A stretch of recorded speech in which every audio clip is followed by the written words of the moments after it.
Good morning, Saxons. I'm Drew Stahan. And I'm Colin Buckley. Welcome back to the Saxon broadcast. Today is Monday, November 18th. Let's now head over to Andrew with this week's weather and Jasmine with this past weekend's sports update.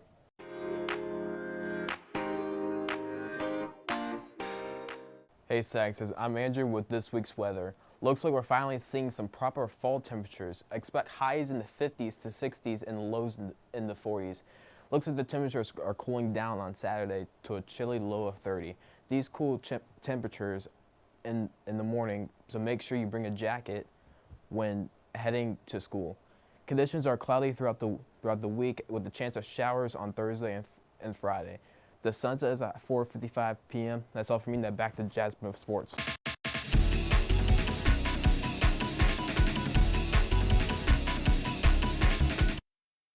Welcome to Saxon Sports. I'm Jasmine. Let's get into it.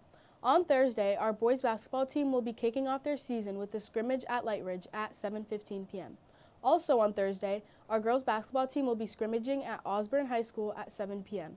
Finally, big congratulations to athletes who signed their national letter of intent last Thursday.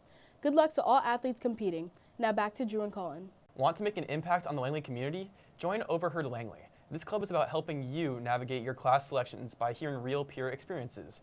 Have you ever felt confused about what to expect in AP classes like Comp Sci or AP World History?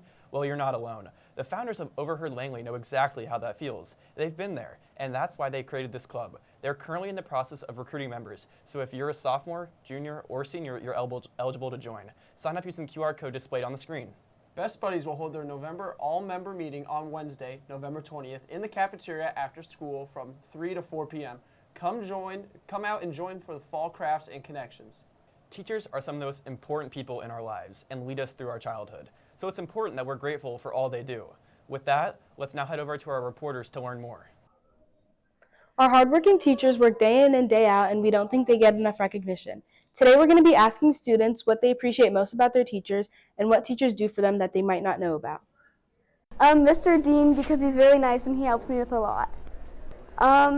Probably when they help us, or definitely when they're teaching, because I feel like they're like putting up with so much and we don't appreciate them while they're up there.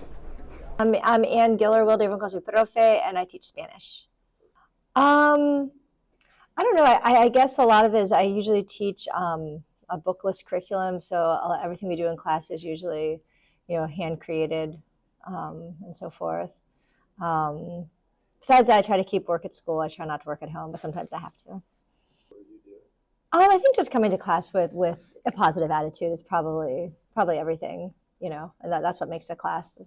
I'd probably say Mr. Thomas, my prop stat teacher. I mean, he always brings that enthusiasm to the class period. Always cracking a fun joke. Good, good activities and such. Just overall great vibe. Just all the lesson plans that I've just been sitting there on my phone. Feel like I shouldn't just be on my phone like that. Feel like I'm taking for granted their hard work. Okay, so Mr. Parrott is writing one of my recs, and I chose him just because I've had him for 3 years, like 3 classes with him. He knows me pretty well. I think we've had a good connection, so yeah. Oh, I'm Senorita Stocks. I teach Spanish. I do lesson planning when I'm not at school, at home on the weekends. So I'm always thinking of ways that I can make my class better, more fun. Probably make sure they're doing all their assignments that I'm taking time to create. Thank you, teachers, and we hope you all appreciate teachers more than you did before you watched our segment. Now back to our anchors. Thanks, guys. The girls' cross-country team delivered an impressive victory, winning by 27 points in regionals and securing their 4th consecutive trip to the state meet, an achievement that hasn't been seen at Langley since 1985. Meanwhile, the boys' team fought valiantly, finishing 5th overall, making the best placement at regionals in 45 years. Sophomore Gavin Silva placed 9th overall with a time of 16:06, qualifying him to run the state meet on November 16th at Oatlands. Congrats to all runners. Need a brain break? Are you yearning to be the next Connect 4 champion? Do you enjoy cornhole? What about chess, Jenga, or Sorry? Join members of Langley Student Services team for Wellness Wednesday on Wednesday, November 20th. Place a request with your Block 3 teacher and either counselor, Miss Lipton or Miss Baldessare. Once you enter Langley Hall to participate, you must stay for the duration of Saxon time. See you in Langley Hall for a dash of fun. Let's now take a look into what Fairfax County was like over 300 years ago and learn about our county's founding. Hi, I'm James Blecksmith Walters, and you're probably wondering what I'm doing in the woods. Well, less than a century ago, in fact, all this around me wasn't woods. It was farmland. Because places like McLean, Great Falls, Vienna didn't really exist up until the 1950s with the rise of suburbs. So Fairfax County wasn't really what we know it as today until then. But their history goes far past that. In fact, there are nearly 400 years of history within this county. And I'm here today to cover that and give some more insight into the past that we now walk on.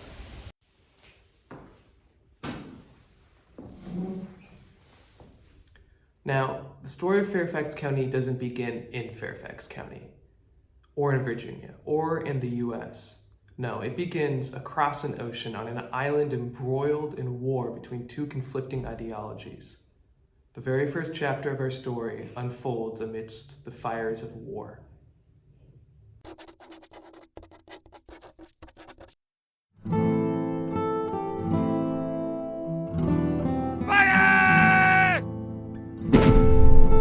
England is engulfed in a brutal civil war. While in exile in France, Charles II defined a land grant including modern-day Fairfax County. On September 18, 1649, King Charles II issued land to 8 of his supporters, one of whom was Thomas Culpeper, grandfather of Thomas Fairfax.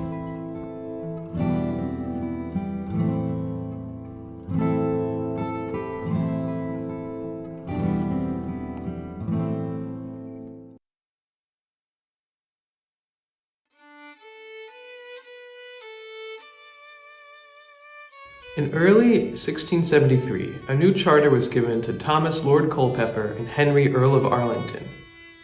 Their names will be remembered thanks to places like Culpeper, Virginia, and Arlington County. Culpeper was appointed the Royal Governor of Virginia in 1677 to 1683. Culpeper is largely considered to be a poor governor. Despite being appointed governor in 1677, he did not even arrive at the colony until 1679. And he was more interested in managing his land claims in northern Virginia than actually administering the royal colony. After a misappropriation of funds from the colonial treasury, he returned to England and was dismissed as governor by the king. In 1736, 80 years after Culpeper's charter, a legal claim to the land was finally established by Culpeper's grandson, Thomas Fairfax. The land claim, defined as the land between the Potomac and Rappahannock River, included 22 modern-day counties in Virginia and West Virginia. On Saturday, June 19, 1742, the Virginia General Assembly authorized the creation of Fairfax County, to be split off from Prince William County. In 1757, from parts of Fairfax County, Loudoun County was formed. Fairfax was the only member of British nobility to reside in the colonies, and his manor, Belvoir, is now the site of a modern army base, Fort Belvoir. Fairfax died at his hunting lodge, Greenway Court, at 90 years old.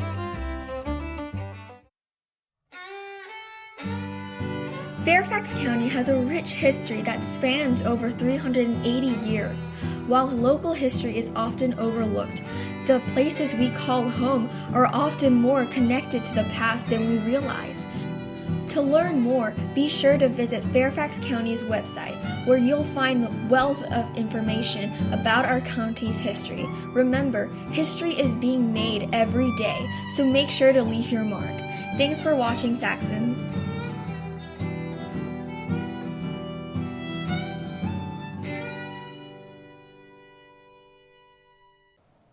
Wow, I really learned a lot. I had no idea how old Fairfax County was. Same, now it's time for...